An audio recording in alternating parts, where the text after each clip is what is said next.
প্রিয় দর্শক, সাবেক আরও একজন প্রধান নির্বাচন কমিশনার গ্রেপ্তার হয়ে আজ আদালতে হাজির হয়েছিলেন। তাকে আদালতে উপস্থাপন করা হয়েছিল। তিনি হচ্ছেন হাসিনা আমলের সর্বশেষ সিইসি, মানে 2024-এর 7 জানুয়ারিতে যে বিখ্যাত আমি এবং ডামির নির্বাচন হয়েছিল বলে বলা হয়, সেই আমি এবং ডামির নির্বাচনে যিনি প্রধান কারিগর ছিলেন মিস্টার হাবিবুল আওয়াল, তাকে আদালতে উপস্থাপন করা হয়েছিল। এর একদিন আগে উপস্থাপিত হয়েছিলেন নিশিরাতের যে কারিগর mister K M Nurul Huda. আমি নুরুল হুদার উপস্থিতি নিয়ে এবং তার চিন্তা ভাবনা নিয়ে কথা বলেছিলাম যে এত কিছুর পরেও লোকটার মধ্যে কোনো অনুশোচনা দেখিনি, এবং আমি খুব হতাশ হয়েছিলাম এ কারণে যে একজন সেন্সিবল মানুষ, এত বড় একজন কর্মকর্তা ছিলেন, মানুষের দায়িত্ব নিয়েছিলেন মানুষকে একটা ভালো নির্বাচন দেওয়ার, তিনি কিভাবে এখনো পর্যন্ত নিজের অপকর্মের পক্ষে সাফাই গেয়ে গেলেন।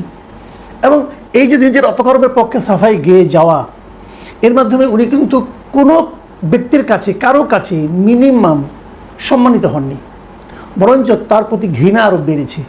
এবং এই যে ঘৃণা বেড়েছে, এটা উপলব্ধি করার ক্ষমতাও এই ভদ্রলোকের আছে কি না আমার সন্দেহ। যাক, সেটা আগের আলোচনা। আজকে আমরা একটা নতুন দৃশ্য দেখলাম। মিস্টার হাবিবুল আওয়াল সাহেব, উনি মানে সিইসি হওয়ার আগে বেশ জাদ্রেল একজন লোক ছিলেন, উনি সচিব ছিলেন এবং বেশ জাদ্রেল সচিবই ছিলেন বলা যায় ওনাকে। এবং উনি যখন সিইসি পদে মনোনয়ন পান, তখন উনি সবার সঙ্গে বসে বিভিন্ন কথাবার্তার মাধ্যমে অনেকের মধ্যে একটু হলেও আশা সঞ্চার করেছিলেন যে উনি বোধহয় আগের গুলির মতো গড্ডালিকা প্রবাহে গা ভাসাবেন না। কিন্তু সেই প্রত্যাশা শেষ পর্যন্ত বাস্তবায়িত হয় নাই। উনিও লোভের কাছে অথবা ভয়ের কাছে আত্মসমর্পণ করেছেন অথবা আলিঙ্গন করেছেন, এটাকে যে হিসাবেই ধরা হোক না কেন। তো এখন এবার অবশ্য আদালতে উপস্থিত হয়ে উনি যে সমস্ত কথাবার্তা বলেছেন, সেখানে মনে হচ্ছে যে বোধহয় উনি আলিঙ্গন নয়, আত্মসমর্পণই করেছেন। কি বলেছেন উনি, এগুলো নিয়ে একটু কথা বলি এবং সেখান থেকে আমরা বোঝার চেষ্টা করি যে আমাদের আগামী নির্বাচনটা কেমন হতে পারে। এটা নিয়ে আমি যে রিপোর্টটা ডেইলি স্টার থেকে একটা রিপোর্ট নিয়েছি, এটা শিরোনাম হচ্ছে এত ভয়ঙ্কর নির্বাচন হবে জানলে দায়িত্বই নিতাম না, আদালতে হাবিবুল আওয়াল। মানে উনি আদালতের কাছে বলেছেন যে এই নির্বাচনটা যে এত খারাপ হবে এটা বুঝলে উনি নাকি দায়িত্বই নিতেন না। তো ওনার এটা আমার কাছে মনে হয়েছে একটা 100% নির্জলা মিথ্যা কথা। এটা যে ভয়ঙ্কর নির্বাচন হবে এটা কে না জানতো? উনি এত জ্ঞানী একজন লোক, উনি এটা কেন জানতেন না? এটা ভেবে আমি আসলে বিস্মিত হচ্ছি। না জানার কি আছে? যখন উনি দেখলেন যে কোনো রাজনৈতিক দল নির্বাচনে এলো না, যখন উনি দেখলেন শেখ হাসিনা বললো যে আমার দলই নির্বাচন করবে, সবাই আমার দলের সবাই নির্বাচন করবে, মানে দামি প্রার্থীও আমার, নৌকার প্রার্থীও আমার, যখন এগুলো হলো, তখন উনি বুঝতে পারেন না এটা ভয়ঙ্কর হবে নাকি প্রতিযোগিতামূলক হবে। উনি বুঝতে পারেন নাই। এত কম বুদ্ধি নিয়ে উনি দলের সচিব ছিলেন কীভাবে? যাই হোক, উনি আবার কথা বলেন কিন্তু খুব সুন্দর। আমরা বিভিন্ন সময় দেখেছি উনি কিন্তু মানে ওনার কিন্তু বাক চাতুর্য বেশ চমৎকার, সুন্দর করে গুছিয়ে স্মার্টলি উনি কিন্তু কথা বলতে পারেন। সেই তার স্মার্টনেসেরই মানে প্রকাশ ঘটাতে যে উনি যে একটা নির্জলা মিথ্যা কথা বলেছেন এবং যে মিথ্যাটা কারো কাছেই গ্রহণযোগ্য হবে না, এটা আসলে উনি কেন বুঝতে পারলেন না আমি বুঝতে পারলাম না। যা হোক, এখানে উনি কয়েকটা কথা বলেছেন যে কথাগুলো আমি মনে করি খুবই গুরুত্বপূর্ণ। সেই গুরুত্বপূর্ণগুলোর উপর আলাপ করি।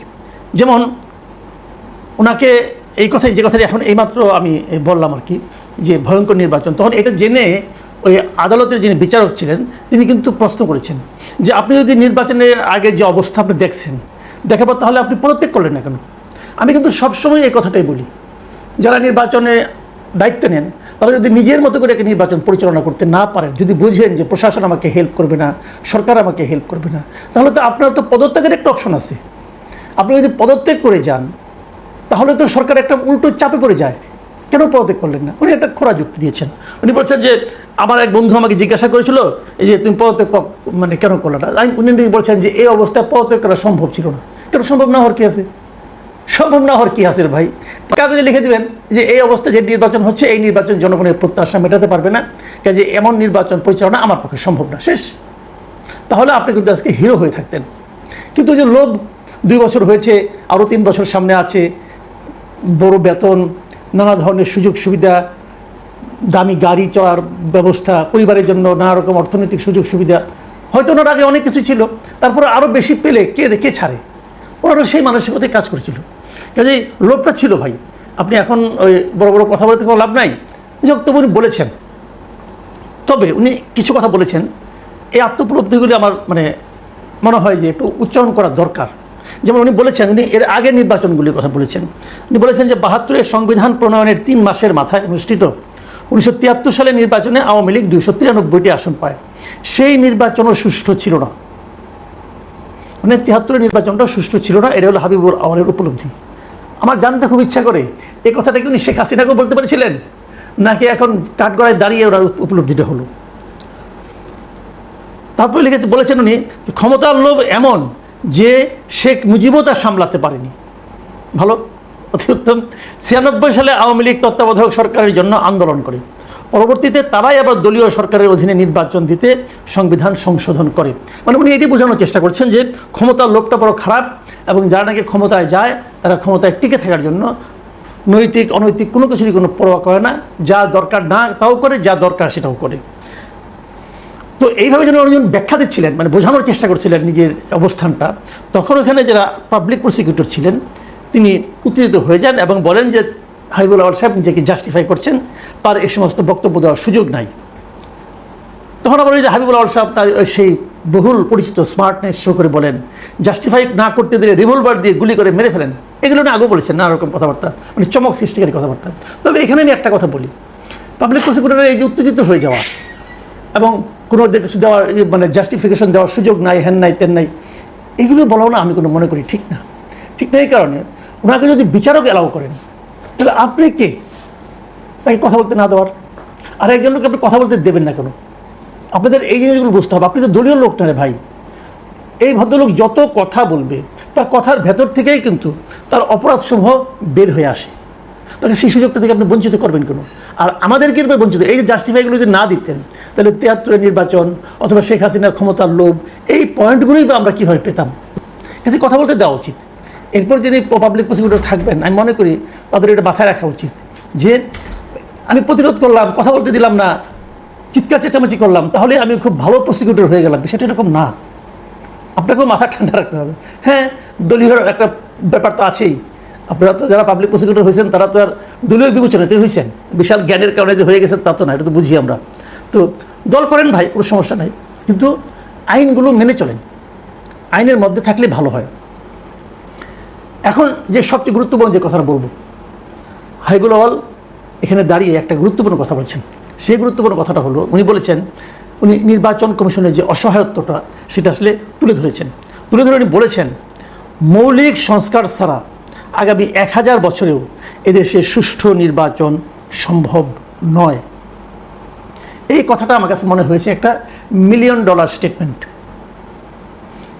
আসলেও তাই, কারণ অসহায়ত্ব তো অবশ্যই আছে। প্রশাসন আপনার হাতে নেই, প্রশাসন যেভাবে দিবে রেজাল্ট আপনাকে সেটি তো প্রকাশ করতে হবে। কাজে প্রশাসনকে যদি নিয়ন্ত্রণ করতে না পারেন, আপনি বড়জোর পদত্যাগ করতে পারেন, আপনি বড়জোর নির্বাচন স্থগিত করতে পারেন, কিন্তু একটা সুষ্ঠু নির্বাচন তো তাতে অনুষ্ঠিত হয়ে গেল না। সুষ্ঠু নির্বাচন অনুষ্ঠান করতে গেলে যে জিনিসটা দরকার সেটা হলো মৌলিক সংস্কার। প্রশাসন কি হয়েছে? আওয়ামী লীগ আমলে যেভাবে হয়েছে তার উল্টোভাবেই আগামীতেও প্রশাসন তাই করবে। দেখেন আপনি পাবলিক প্রসিকিউটর সাহেব, উনি এখন বিএনপির মতো করে কথা বলছেন, কিন্তু এর আগে যে সমস্ত প্রসিকিউটর ছিল তারা আওয়ামী লীগের মতো করে কথা বলেছিল। হিসাব কিন্তু সহজ সরল একদম।